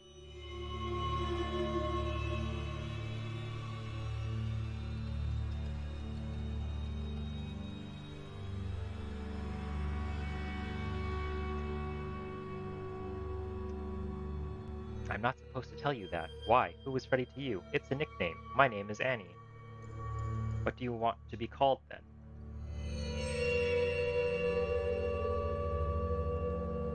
I don't know. What do we want Annie to call us?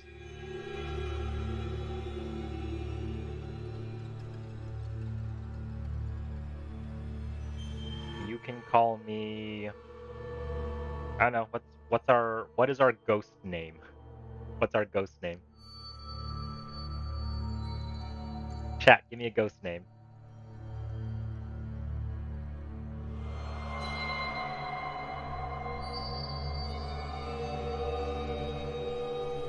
Garden? Carl? You can call me Carl Garden.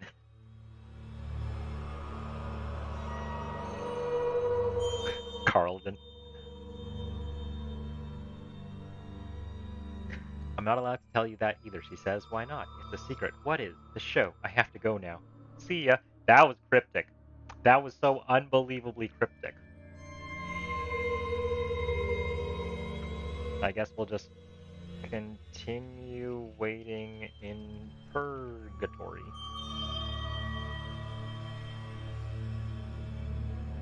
Until the show? Question mark?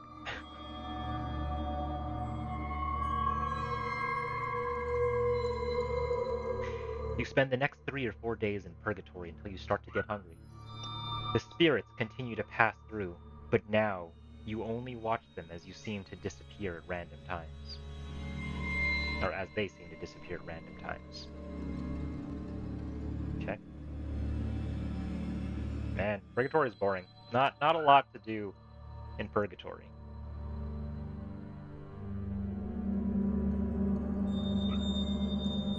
The heck is that? Hold on one second, folks. I'll be right back.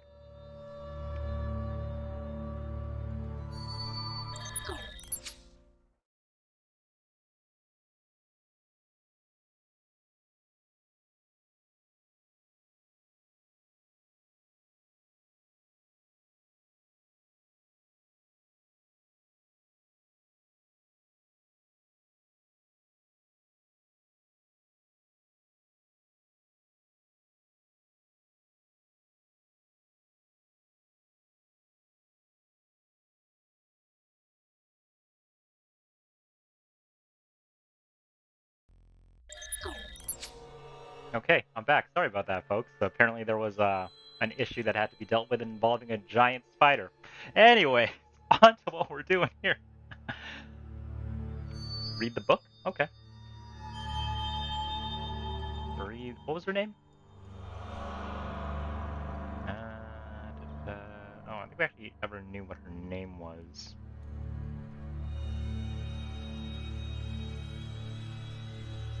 Read the book. The Small Ghost was reading. We'll see what that's all about. You open the book and realize it is a children's story. You start to read the first page and fall asleep.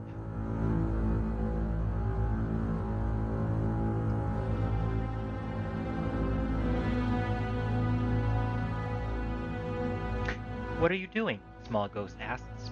I'm reading this book, you respond, not waking up. That's nice, but we have to move on. Come on. Okay.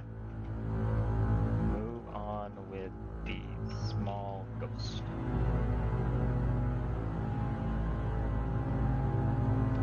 You continue to walk through purgatory until you see a number of ghosts sitting around a campfire. You realize that they are watching something happening on a large stage. Oh, is it the show? I think we found the show. Go see what they are watching.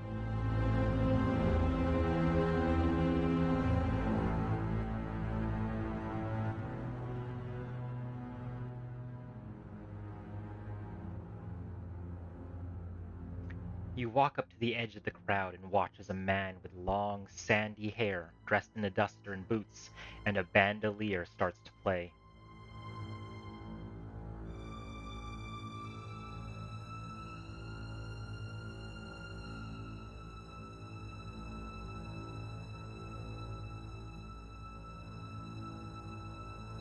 let's watch the man play.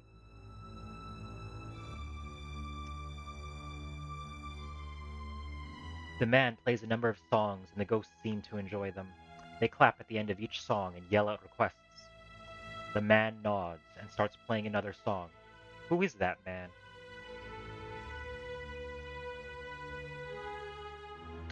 You ask a ghost near you. That's Bob, the ghost responds. He was an outlaw from those old movies my dad used to watch. He was the best of the best. Found Bob. Bob the outlaw who entertains ghosts in purgatory. Quite the backstory for somebody, actually.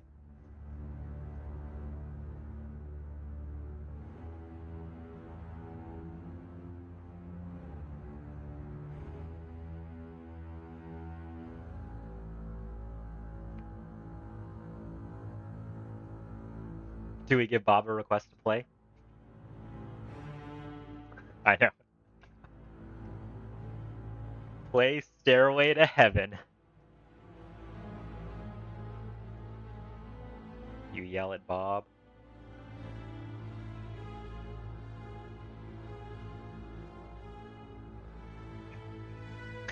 The man nods and starts to play. You slowly walk up the stairs watching him and the ghosts in the crowd. As you reach the top of the stairs, Bob stops playing and looks directly at you. I think he literally made the Stairways to Heaven show up by playing Stairway to Heaven. I think it's time. I think it's time that we might ascend, maybe? Nod your head in thanks as you continue climbing the stairway to heaven.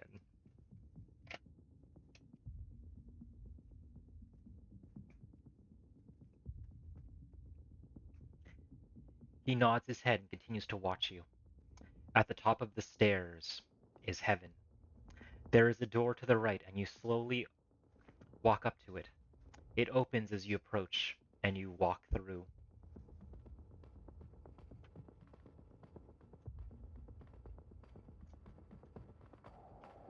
Enter eternal paradise. It is a perfect paradise. You have everything you could ever want and then some.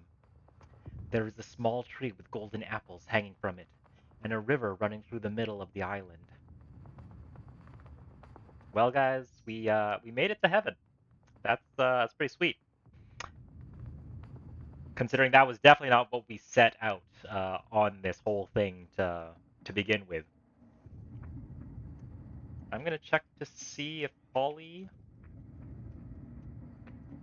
and Jeep made it to heaven. Oop, made it heaven? Hold on. Hold on. Gotta undo. Undo. Let's just edit that.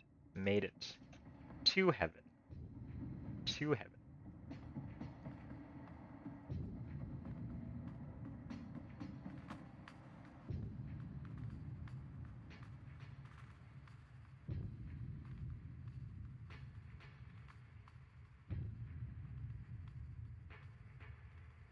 What do you folks think? How's the AI doing now? Now that we've given it a bit more time, is it doing better? Still pretty good? Could get better? What do you think? What do you think?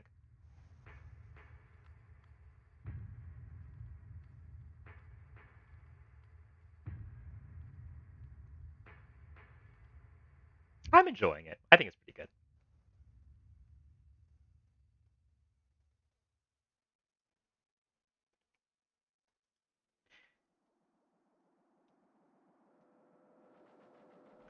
You search for Jeep and see him asleep under a tree. You walk over and shake him awake. Where is she? I want to go have a talk with her, he says, sitting up. I haven't seen Polly yet. I don't know if she is here. You say?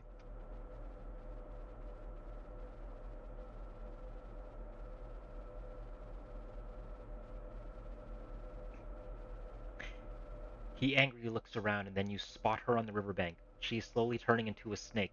Oh my god, I have to save her, he says, running towards her.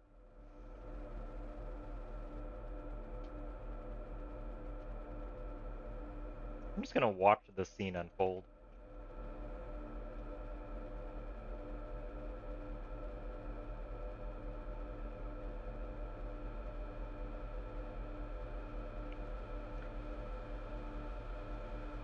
He runs to her, but stops short when he sees her change before his very eyes. He reaches down and touches her, and she is gone. She was a snake. I'm sorry. So Holly was a girl ghost snake all along. What a plot twist.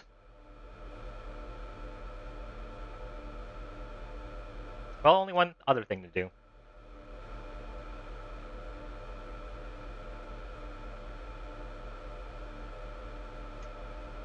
Check to see if Mr. Buttons is in heaven.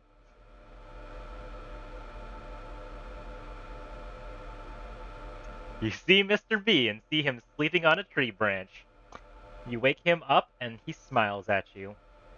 Thank you, son. I always did like that song. That's quite the twist. Mr. Buttons was our dad all along.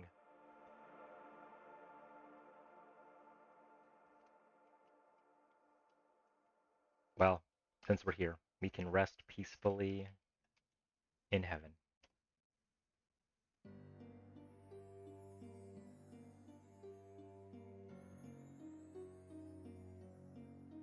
Sometime during the night, heaven closes up. You leave and find yourself laying on the metal gurney in the unknown room with a few others. The man that was playing the piano is asleep nearby. Oh my god! What a friggin' plot twist! It was a dream the whole time. We woke up. We didn't die. And the man that was playing the piano was a piano or was it Bob? I'm confused. It's guitar, right?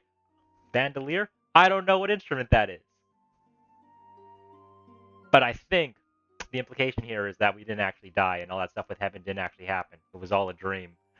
I can't believe the AI dungeon or the AI just gave us a it was all a dream ending after we finally found peace in heaven. But I think we might potentially pick this up next time to see what other kind of shenanigans the AI throws at us. Otherwise, thank you everyone for tuning into the stream. Again, if you enjoyed it, please give me a follow here on Twitch. Come follow me on my social media as well. Uh, Otherwise, thank you all for hanging out. Hope you all had a good time, and we will see you in the next one. Bye bye for now.